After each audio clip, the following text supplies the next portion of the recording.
বাংলাদেশ কোস্টগার্ডের ব্যবস্থাপনায় ভারত থেকে ফেরা ৯০ বাংলাদেশি জেলেদের হস্তান্তর করা হয়েছে। সেখানে আছেন আমাদের প্রতিনিধি মনিরুল ইসলাম পারভেজ। বিস্তারিত জানতে আমরা সরাসরি যুক্ত হচ্ছি তার সঙ্গে।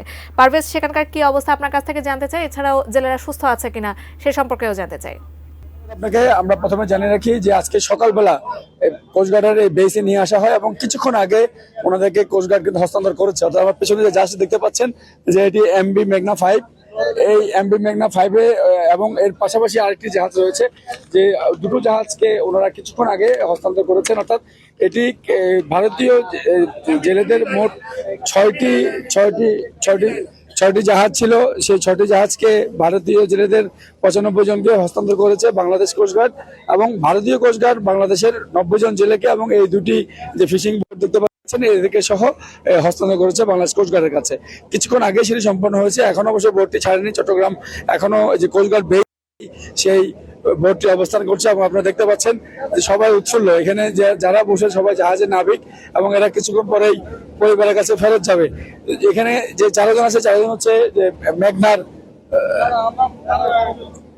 ওনারাও এখানের মধ্যে আরো একটি ঘটনা জানিয়ে রাখি, এখানে দুটি জাহাজে হচ্ছে 78 জন আর আরেকটিতে হচ্ছে যে 12 জন ওনারা সমুদ্রের মধ্যে ডুবেছিল, সেখান থেকে ভারতীয় কোস্টগার্ড তাদেরকে উদ্ধার করে। অর্থাৎ 12 জন ছিল ডুবন্ত অবস্থায়, সেখান থেকে ভারতীয় কোস্টগার্ড উদ্ধার করে। আর এখানে যে দুটি বোট সেখানে হচ্ছে 78 জন, সবাইকে হস্তান্তর করা হয়েছে এবং সবাই কিছুক্ষণের মধ্যেই যে ওনারা ওনাদের বাড়িতে ফিরে যাচ্ছে। এবং এটি হ্যান্ড ওভার টেক ওভার কার্যক্রমটি কিছুক্ষণ আগেই কোস্টগার্ডের যে প্রধান রয়েছে এখানকার আঞ্চলিক কমান্ডার এবং সিয়ামুল হক এবং এখানকার পররাষ্ট্র মন্ত্রণালয়, স্বরাষ্ট্র মন্ত্রণালয় সব ঊর্ধ্বতন কর্মকর্তা উপস্থিত ছিলেন। সবার উপস্থিতির মাধ্যমে এই বোর্ডে সবাইকে এখন ছেড়ে দেওয়া হচ্ছে এবং সবাই পরিবারের কাছে ফেরত যাচ্ছে। অর্থাৎ চট্টগ্রাম এই কোস্টগার্ড বেস থেকে এখানকার যে এখানে যারা ভারতে আটক ছিল সবাইকেই ওনাদের পরিবারের কাছে ফেরত দেওয়া হচ্ছে। অর্থাৎ সবাই এখন খুব খুশি মনে বাড়িতে ফেরত যাচ্ছে। সবাই কেমন লাগছে আসলে? আলহামদুলিল্লাহ, ঈদের দিন আজকে, আমাদের ঈদের দিন। আলহামদুলিল্লাহ, সবাই খুশি। আজকে আমাদের ঈদের দিন, আজকে খুব ভালো লাগছে। আমরা সর্বশেষ ওনাদেরকে বললাম, অনেকে বলছেন যে ঈদের খুশির দিনের মতো মনে হচ্ছে। আপনি কতদিন আটক ছিলেন? আমরা ছিলাম 3 মাস 21 দিন। 3 মাস 21 দিন ছিলাম আমরা। ভারত বাংলাদেশের এই যে একটা সম্পর্ক খারাপ হচ্ছিল, কি মনে করেন, কি ভয় লাগছিল? ভয় কাজ করছিল, কিন্তু ভয় কাজ করলো ওখানকার প্রশাসন বা ওখানকার যে জেলা প্রশাসক ছিলেন, ওখানকার জেলের যে জেলাবাবু ছিলেন, উনি আমাদের খুব কেয়ার করছেন, খুব ভালো রাখছেন, খুব যত্ন রাখছেন যাতে আমাদের কোনো কিছু না হয়। আমাদের যখন যেটা প্রয়োজন হচ্ছে সে ওটা ব্যবস্থা করছেন। আলহামদুলিল্লাহ, আমরা খুব ভালো ছিলাম।